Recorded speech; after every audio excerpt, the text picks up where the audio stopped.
Hello and welcome. My name is Danielle, and I am with Michelle Noble today. She is a contributing writer in the upcoming book, Stories of the Goddesses, Divine Frequency Keepers. And today we're here to discuss the upcoming book and her chapter and just the special occasion that we're all experiencing through this great awakening. And women around the world are on the quest to rediscover their inner magic after years of many suppression and subjugation. So, our mothers and our grandmothers were forced to hide their gifts. And now we are here to break free and claim our rightful place. And at this point in time, we have our divine frequency keepers. And this is what this book is about. It's about opening and birthing and sharing our ancestral heritage. And we're going to uphold this honor by proclaiming and basically sharing all these beautiful leaders and visionaries in this book and the codes that they are bringing forth for the divine feminine. So we are here to serve as her champions, using our hearts and our wombs to create a better world with love and integrity. So each one of us has the power of the goddesses waiting to be awakened, and by the unique frequencies that we each emit. And in this book, you may be activated, and we are here to blossom within our magic and our connect with our sisters. So it's time to rise, and I want to welcome you, Michelle. Thank you for being a part of this amazing book. And thank you, Danielle. Service. Yeah, such an honor to be here with you. I love the energy that you're bringing forth in this world. And so if you can share with us a little bit about what it is you're currently doing, and what brought you on this journey to connecting with the goddesses? Well, let's see where to begin. It's kind of funny because I grew up mostly exposed to Lutheran and Methodist traditions, Christian traditions that didn't do. I know it's different in different denominations of Christianity, but the ones that I was exposed to don't pay a lot of attention actually to the divine feminine, to feminine power. And it really, to think of things in terms of the divine feminine never really entered my world as I was growing up, but I was always very drawn to the magical, the mysterious. When I would come across stories about goddesses or witches, fairies and magicians, those kinds of things, really, I was really drawn to that. And I remember I grew up out on the coast of Washington State, and I remember going out on the cliffs overlooking the ocean, probably when I was, middle school to young teenage age, and just like looking at the water and just having such a profound sense of the power of the ocean, the power of nature, and how peaceful it was, but not in a peaceful way that was like just a peaceful, but with a lot of energy and potency. Mm-hmm. And so then it was kind of funny because even though in my work with clients, I put a lot of attention on to connecting with our true being and our true selves and being in communion with earth and communion with our bodies. I work with clients around entities and ancestors and angels and really connecting with their team and allowing their team to contribute to them. I hadn't really framed it in terms of the goddess. And then when it came into my world, this book was being written and the invitation to be part of the book. And I saw the beautiful cover art and the title, Stories of the Goddess, and that I could be part of this. I immediately knew that was for me. Like I wanted to be part of the book. But I thought, well, I don't know that I'm really, that I'm really a good match for this because it's not like I think of myself as doing goddess work. Mm.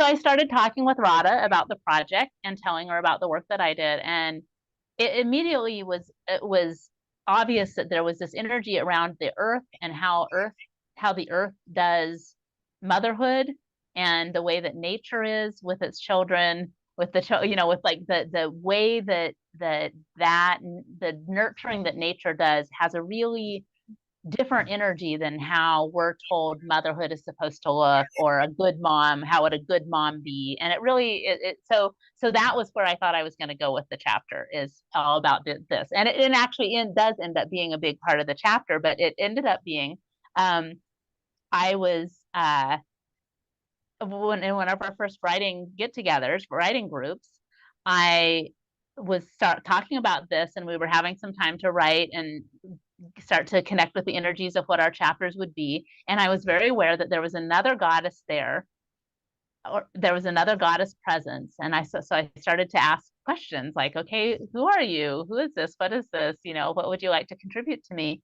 And it popped that it was Freya. So I was like, okay, that's interesting.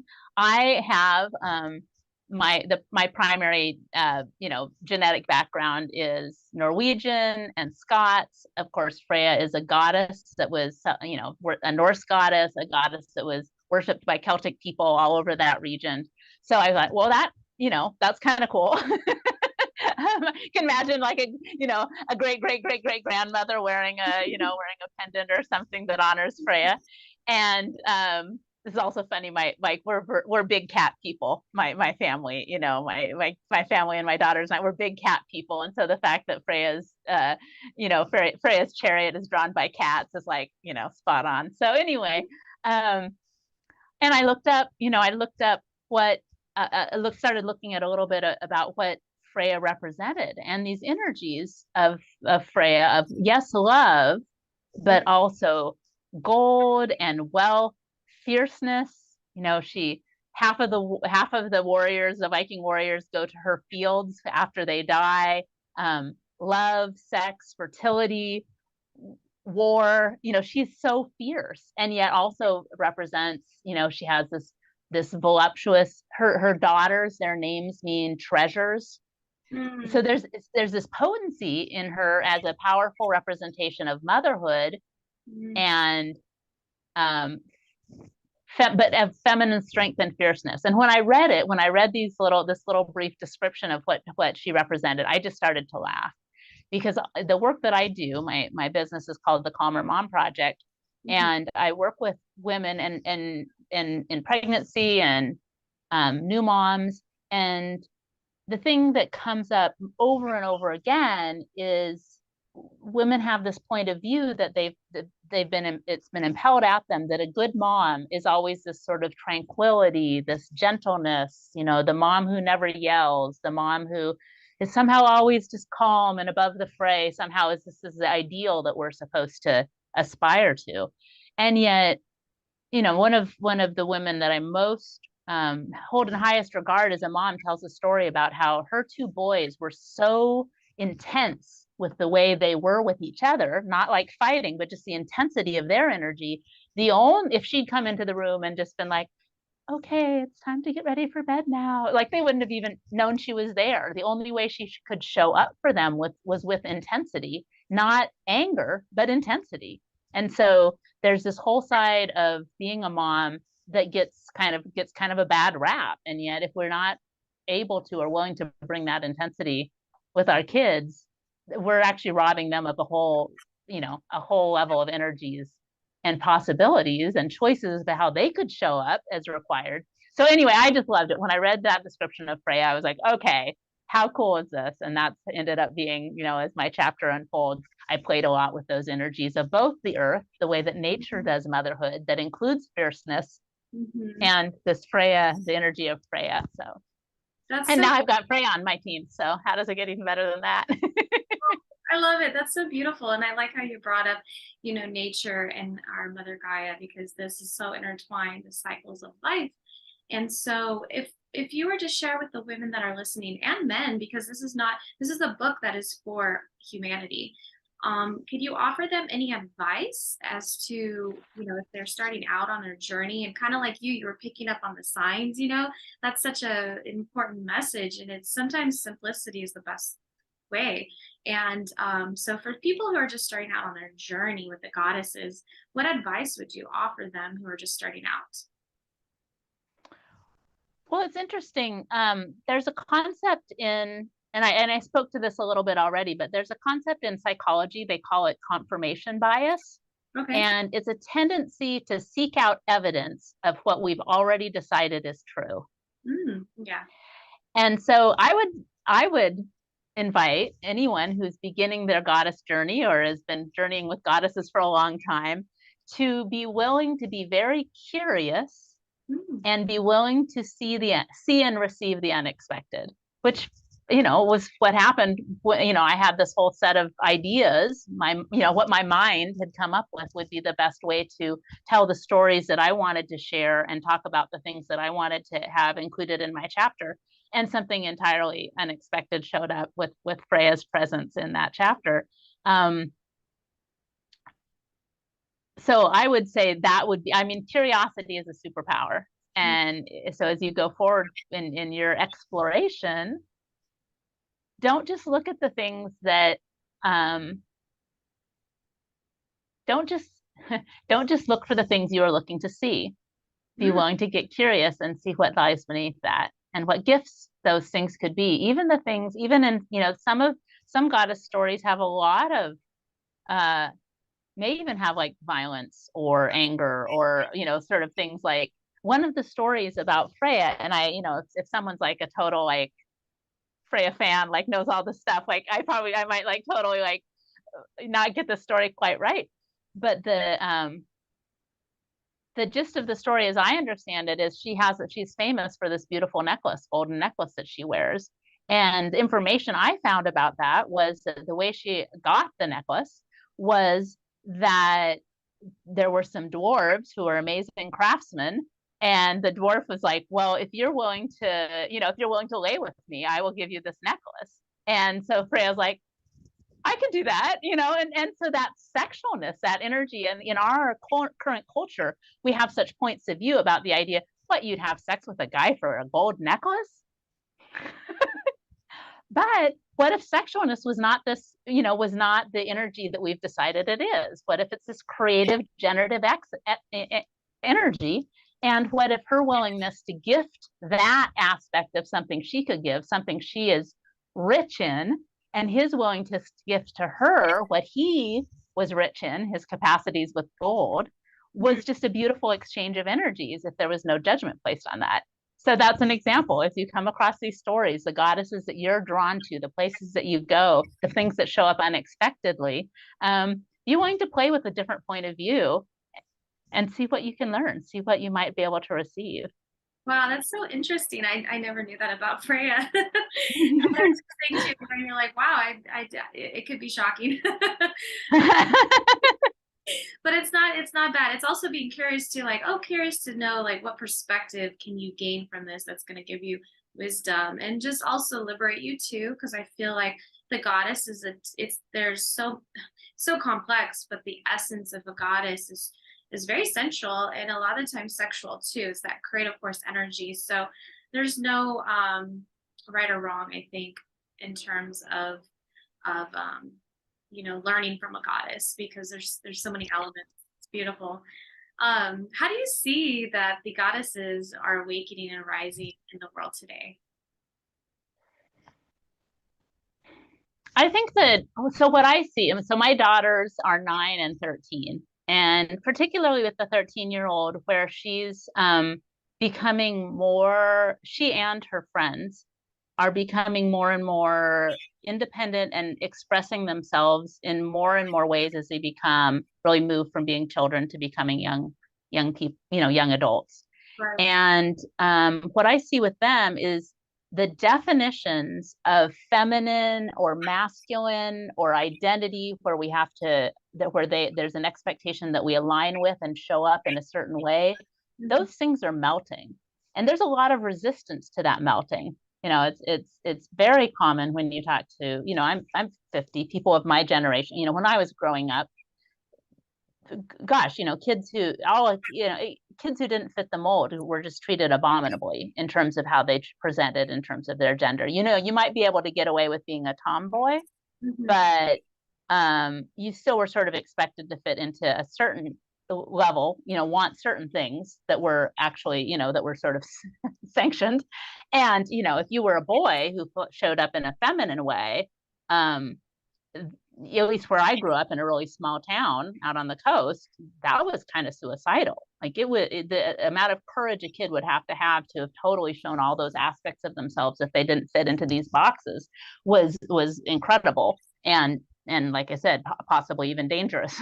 um, that and then I get that there are still places in the world where that still is true, but at least where I am located in Western Washington in the United States, what I see is those definitions are melting.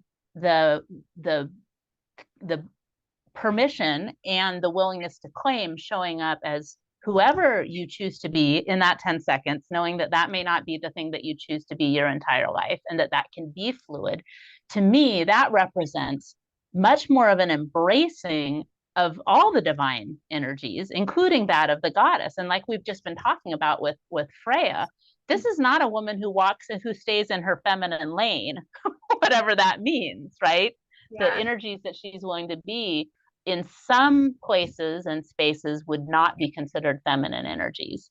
And yet, you know, Right. and yet she embodies that. So I think that the what I see is much more of a willingness, and the young people are teaching those of us who are from older generations is to not go to definitions, not going to limiting to what is sanctioned or allowed, and instead a willingness to embrace even the complex, even the ill-defined, even the unexpected. Beautiful. And what a gift, right? Like, so what can show up when someone's willing to do that is that's what's going to me. I mean, this is kind of a leap. I'm not sure I'm drawing the lines very well, but that to me is what's going to create a new reality, a new world. There, if we're asking something new and greater to show up, that is only possible if we're willing to push those boundaries of what has always been. And so anywhere someone is willing to be, that's why I said earlier, curiosity is a superpower. Anywhere you're willing to ask a question, something new can show up. And that's what will save us, save the planet, change the planet, create new possibilities beyond what we've even imagined. That's the magic. Cool. It's interesting as you're talking, and even before we connected, like I've always thought of Freya as a goddess, like a leadership goddess, like a goddess that leads. And so that's a very powerful element that some people might say is masculine. But the truth is, the divine feminine is the leader in her own right. She's very strong and fierce. So kudos to you to connecting with Freya along this journey. And I'm so excited to read your chapter. And at this point in time, it's been really great to see humanity grow together. So could you speak on the importance of why sisterhood is so important right now in community and the journey of the goddess? Well, one of the experiences that I had, and I talk about this more in my chapter, I was in my late 30s by the time I became a mom for the first time. And my older daughter, who I've already spoken about, how she's not a fit in the mold kind of gal. She's really intense, and she was a very intense baby right off the bat. And so we really, my husband and I really struggled when she was a newborn. I had postpartum depression. He had postpartum depression. It was just hard all the way around, and we didn't know how to be present with her in a way that would create something else. But to your question, one of the things we did is we joined a parent group, who all had babies. It's called PEPS. It's here in the Seattle area. I don't think it's national, but all had babies about that same age. And we would meet once a week. One of the great gifts of that group is we got to see that there were people that we held in high regard that were clearly, amazing people. And yet they were struggling with some of the same things we were. And so there could be this gifting and receiving. And what it really showed me, and I bring this out when I work with my clients all the time, is that we're so mean to ourselves compared to how we would treat someone else. So I'll ask my clients, I'll invite them. So expand out and turn around and look at yourself as if you were looking at a friend. Imagine you're like sitting down with yourself as a friend for coffee, and this friend that is you is telling you about something that they're struggling with. Would you ever, ever, ever be as mean to her as you are to yourself about your judgments that you should be able to get this right, or you're not doing well enough, or you should do more, or you should be this, or you should be that? So I think when we're looking at the community of sisterhood, it is an opportunity to be present with each other and to also see how other people, see that everyone struggles, and that doesn't make them wrong and bad, and invites us to extend the same grace to ourselves that we would extend to a friend. I also, there has been a lot of competition sewn into, like, women have been pitted against each other as a way to basically dissipate our power and potency. Right. As you said, you're spot on, Danielle. The divine feminine is a energy of leadership, and in some cultures, the women were the primary leaders, at least in some arenas. But in the rise of the patriarchal society, we've been pitted against each other with this competition and this comparing, where we're always going to this place of, am I doing well enough? That person seems to be doing better than me. I should be able to do that measuring. And that just creates separation. It creates separation from ourselves, and it creates separation from our sisters who would really love to contribute and support us if we were willing to receive from them, and if they were willing to receive from us. Wow. And yeah, right. And the if we are willing to learn to receive from each other, what gift can we be to our children and to downstream generations? It's like, what if we actually were willing to have the primary thing we taught one another was receiving, versus competition and comparison, getting it right, judging whether we did well enough. Yeah, that is so important. And I love how you touched on that. And that speaks to my heart, because I truly desire that for everyone. That's a beautiful energy to be connected to, like have even ease and grace for yourself and for others. And we're all just doing our best, in my opinion. I feel like we're bombarded from so many directions that this particular, I guess you would say, timeline is very patriarchal, and it's a masculine, it's taken away from the feminine. So that's really interesting to see, the growth and the evolution, and the sisterhood does create that sacred space, that container. So thank you for being one of those sisters, and I do appreciate you so much. So with that being said, in the book, what do you hope that the readers gain from and take away from your chapter on the stories of the goddess? Well, in the chapter, I talk a lot about things that I've struggled with. Okay. And my intention with that is what I just spoke to. If someone can read about my struggles, perhaps they will know that they're not alone in their struggles. Right. And maybe they can see that they don't need to make themselves so wrong for it. Yeah. And then the other piece of that is the chapter talks so much about embracing who you are, all those aspects, even the things that you may have been told by someone weren't right, weren't good, even the places, the things that you think are not your are your greatest wrong. We have a saying, I mentioned that I can't remember if I mentioned. Anyway, I'm an access consciousness facilitator, and they always say in access, what you've decided is your greatest wrongness is actually your greatest strongness. The thing that you've most decided is shameful and wrong about yourself is probably where the seeds of what your greatest superpowers lie. Wow. But the only way that you can access that is to be willing to be that vulnerable with yourself, to go to those places and set your judgments aside and go, okay, this is this thing that I hope no one ever finds out about me. What if I'm willing to just sit with that for a while and look at it from different angles, expand out, look at it as if I was, as if I was not me, but a friend, like play with it, engage with it. What can you receive from it? And you'll start to see what these gifts are that probably simply because they are our greatest superpowers also makes them the most threatening. And so they're the things that we've been made the most wrong for. And would we be willing to, you don't have to fight about it, but just be it. Mm. Yeah. And then you'll change the world. So that's what my chapter is inviting people to, is be you, be the goddess that you be, regardless of what other people think of that, regardless of whether you think it's appropriate. Mm-hmm. Because the world needs that, right? Yes, the world needs that. And there's so many beautiful women that are sharing these codes. So I'm excited to share this book with the world. I cannot wait for it to be released. And overall, how did you feel about the process of working with Radhaa Publishing House on the Stories of the Goddess? And what was that like for you? It's really been great. I mean, I have had a dream of being a published author for my entire life. And this has really been the space where there was enough both nurturing and accountability, something that would move that forward from the realm of, oh, I hope that's true someday. I hope I can do that someday, to know this is a thing and it's happening. Yeah. Yeah.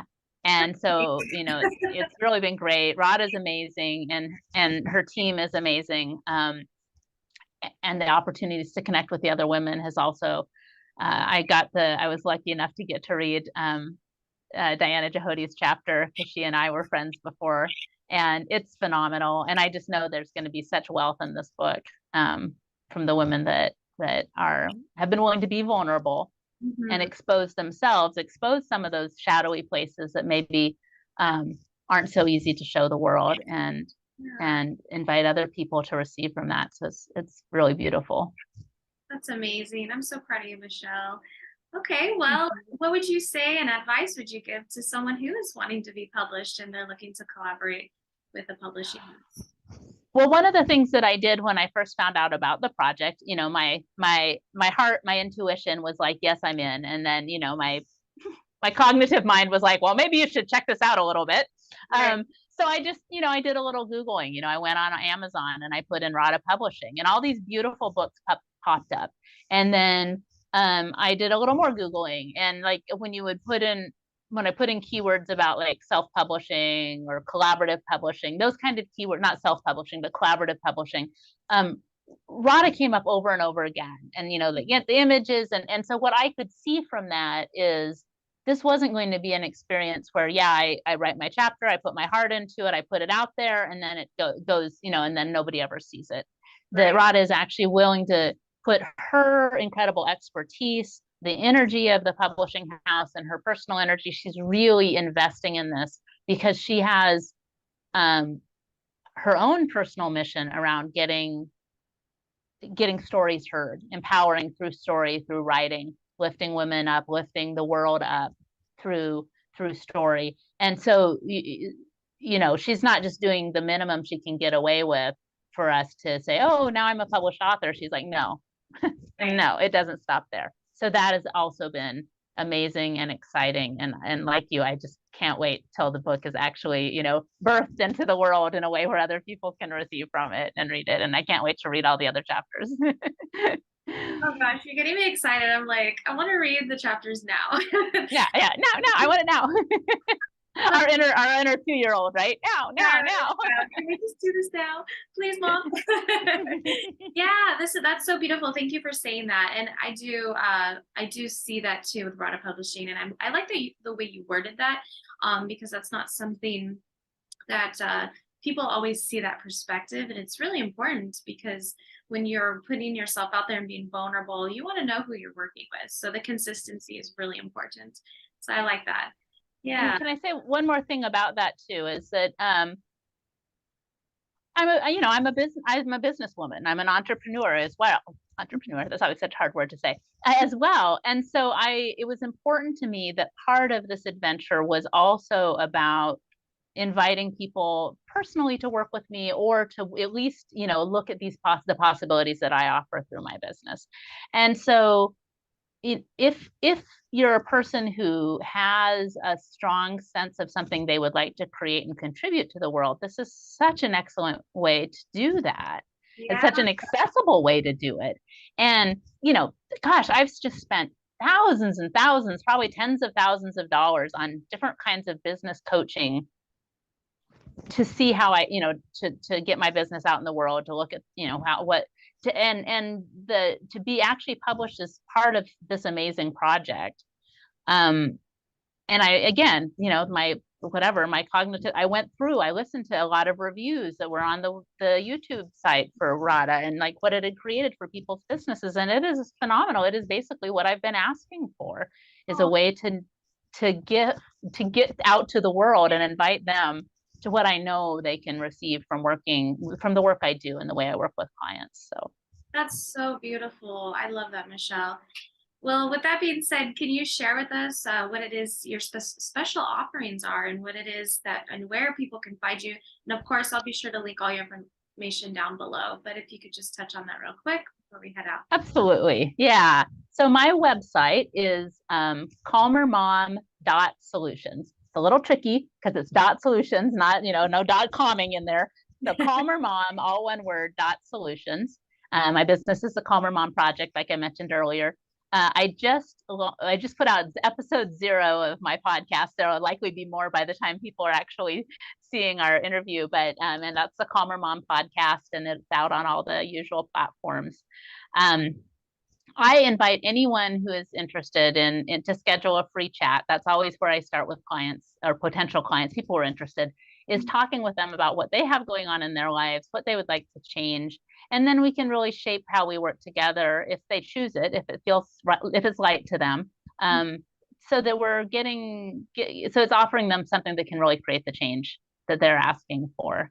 So it's really that simple. Go to calmermom.solutions, schedule a free chat, and we'll see what happens from there. And I also, I love speaking. You probably can pick up from the video that I love engaging with people. So, just reach out and I would love to, I love being a guest on podcasts and speaking stuff and getting out in the world. So any and all of that, I'll say yes. Sounds good. Yay! Well, it was such a pleasure to have you, and we'll have to do a podcast together. But until next time, thank you so much for being here, Michelle, and we look forward to releasing the stories of the goddess. We'll link all the information down below. Thank you, Danielle. It's been delightful to talk with you today. Thanks for having me. You're welcome. Bye for now.